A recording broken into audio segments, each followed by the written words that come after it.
What's going on, YouTube? It's your boy Trinity Wolf back with Branded Heroes, the deck profile, of course, updated since the last time you guys saw it, which was probably like a month ago or whatever.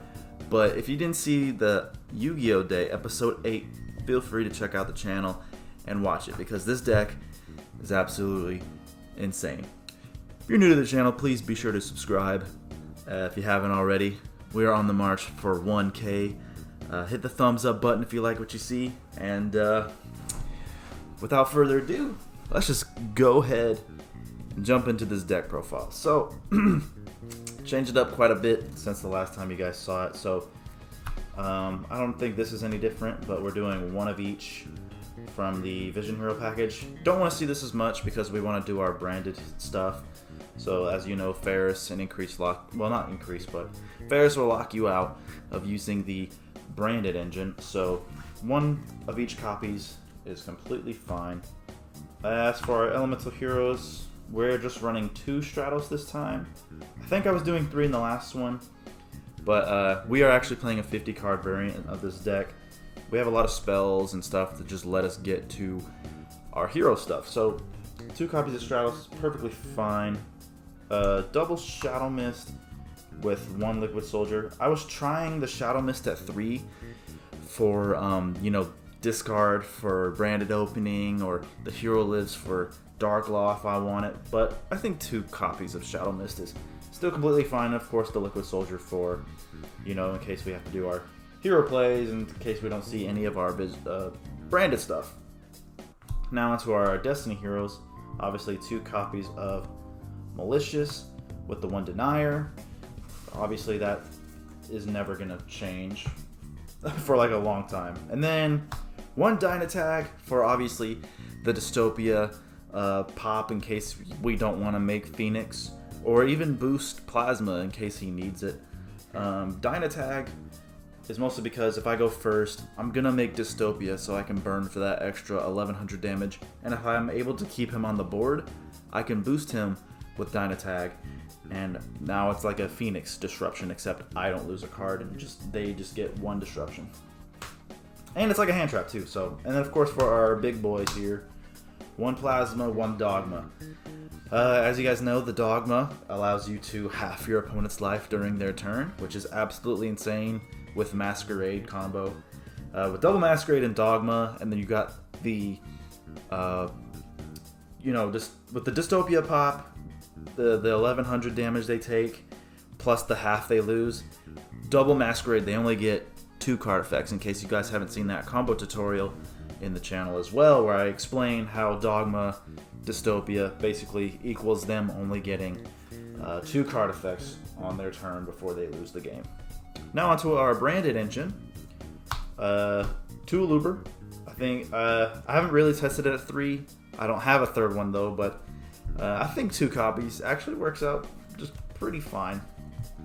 And of course we got 1 Fallen of Aldaz, 1 at Libium, and 1 Despian Strategy.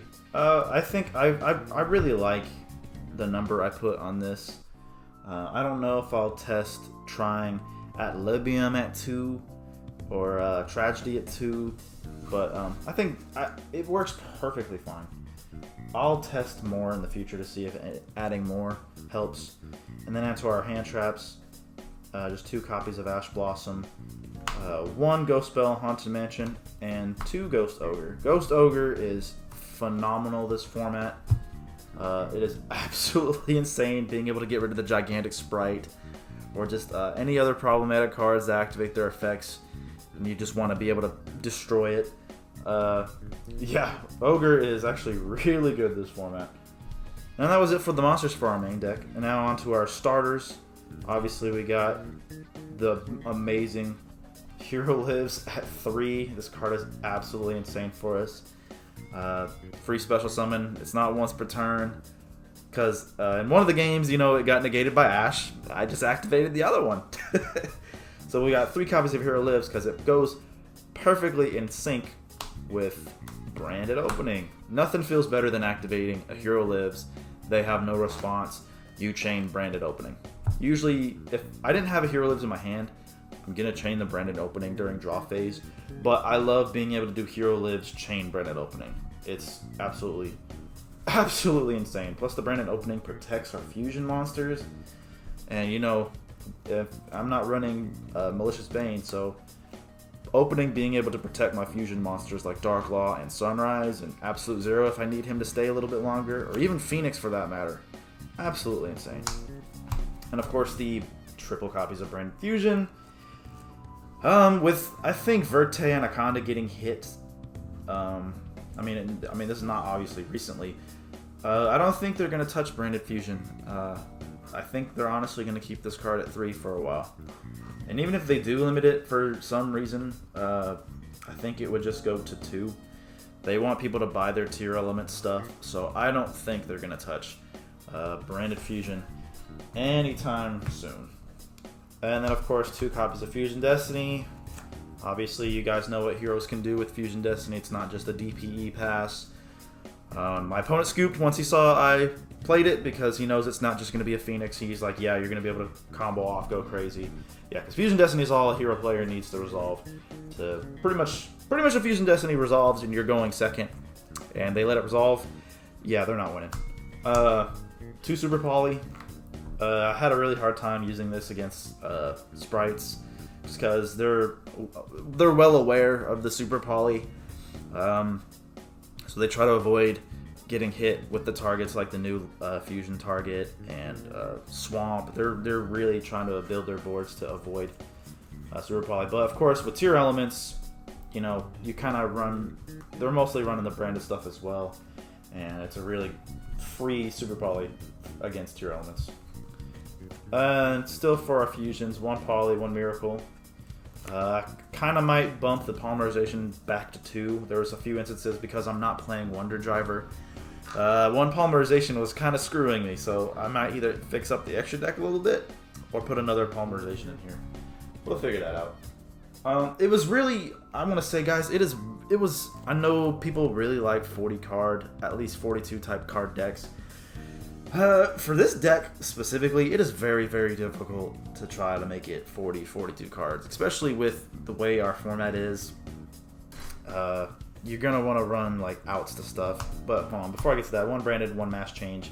Mass change easily searchable with the hero lives at 3, and in case you need it, branded in red. I might bump the branded in red to 2. I haven't tested it out, but those card variants have been working really well.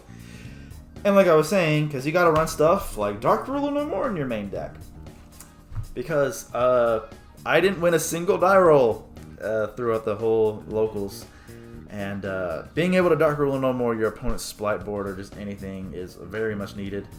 I was debating on running 3 copies of this card in the main deck, but somehow I just kept seeing it. So 2 copies in the main deck. And then of course, because there's a lot of cards going on, where people are going to be activating stuff on your turn. 2 copies of Triple Tactics Talents. This card is absolutely insane. You know, if you kind of break and you have a talent in your hand and they ash, draw 2 cards, or take control of a monster, Triple Tactics is... I think you need to run Triple Tactics, especially since people are going to try to play on your turn. So, now for our 1-ofs, we got 1 Foolish, 1 D-Force, 1 Duster. Now the D-Force, I believe, is new from the last deck profile. It's insane. Search for Plasma, and think about it. If you get your Despia board, right, you got the 2, because sometimes I don't get to make Dogma all the time. And like, if you have the double Masquerade and D-Force Plasma, now they can't even target any of your cards on the board, and it's just absolutely insane. Of course, the Foolish for a starter, and then you know, draw the out for Mystic Mine. I'm only playing the 1 Feather Duster, so there was games where I actually kept opening it up, so it felt really, really good.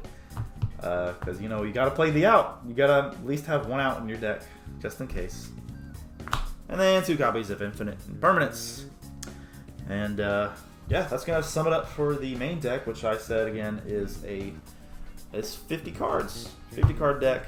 I think the last one was, I think I made the last one 45.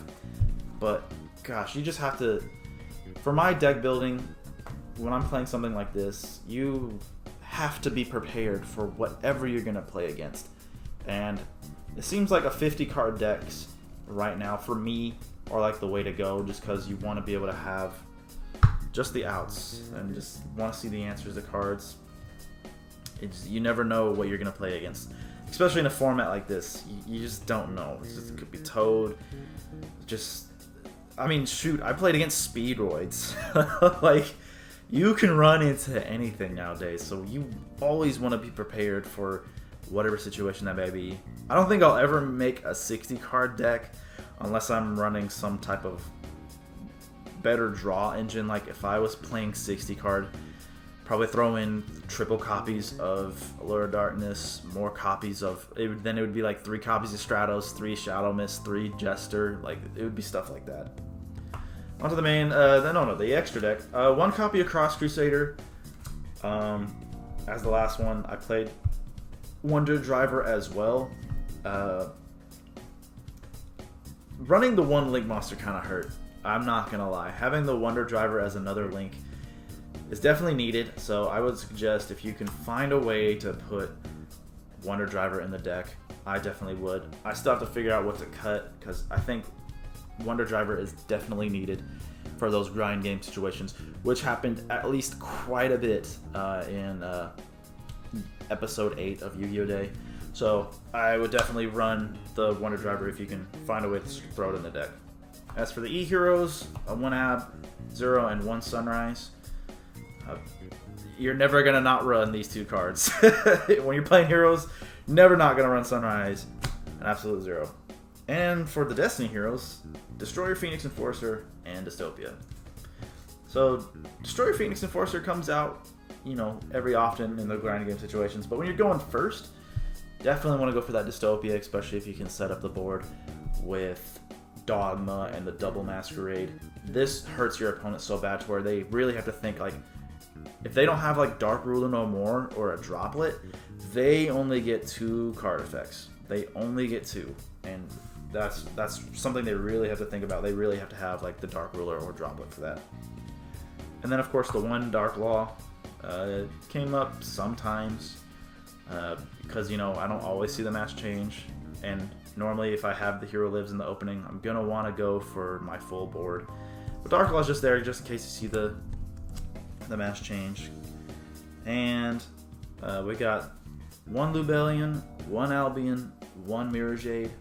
I'm trying the Mirror Jade out because I don't believe Mirror Jade was out in the last deck profile, but this card came in clutch plenty of times to send the Albion and get your materials and just set up a big body on forward, especially when the Lubellion gets negated. I use the Vion to get Polymerization, fuse it away, and make this, and well, not this, but I messed up what I was trying to say. But yeah, the Mirror Jade comes in clutch too many times. Now, 1 Guardian Chimera and double Mirror Masquerade. Masquerade is literally the best one. Guardian Chimera comes up plenty of times to pop, destroy people's cards. And then the fact that you can just use regular Polymerization in case you open it and you just have to make it. Because I believe I did that one game where I just fused it away with Polymerization, made it. And then Masquerade, you already know how troublesome that card can get if your life points are way too low. But yeah, now that I think about it, it does say 1 Fallen of Albaz, doesn't it? Well, no, I'm not tripping. Because you use this effect, shuffle away the Albaz, shuffle this, and then you make the Mirror Jade. I'm not tripping. For some reason, I was thinking I did like an illegal play, but no, I'm good. And then kind of for our just super poly targets, Mud Dragon, Rodoclan, Dragos Tapelia, and the new Gartle Wings of the Resonant Life. Like I said, I was having trouble with super poly targets against, because I didn't really get to super poly any of my opponent's boards, really. I kind of just used, I don't think I really used super poly that much. I had it, but I don't think I got to use it as much. And then most of the time people ask for the extra. It's kind of silly because, so there's our 1 extra Dark Ruler. the double DD Crow, just in case. I never used the DD Crow at all. It never really came up. You know, I'm not even going to go for Dimensional Barrier yet. Here's the funny one. I'm actually playing 2 Crossout Designator and 1 Nibiru. Reason with 1 Nibiru is because Nibiru is not that great. But I know people, some people are crazy and they actually are main decking it. And I want to make sure I have the answer just in case. And then, you know, with the Crossout Designator, when I'm playing a deck such as Branded, I can call so many card names like Branded Fusion, Jester, Aluber, you know, Red, and I can call, you know, like Hand Traps. There's so many things I could call with Crossout Designator. And I know people are playing the Mass Change too, but some people were playing Mass Change, the regular one. You could definitely call the Mass Change because some people are playing Mass Change 2 to get their Dark Lao, which is kind of crappy. Like, I really hate Mass Change 2. And then also for Crossout Designator, you could also call Dimensional Barrier when you're going second. I know it seems wacky if you know your opponent's going to make you go second, but then you could just side the 1 Dimensional Barrier in, and you know, they activate their Dimensional Barrier, and then you chain Crossout Designator calling the Dimensional Barrier. Like I said, you just always gotta be prepared for just anything. So then 2 Lancia with the 1 Dark Angel.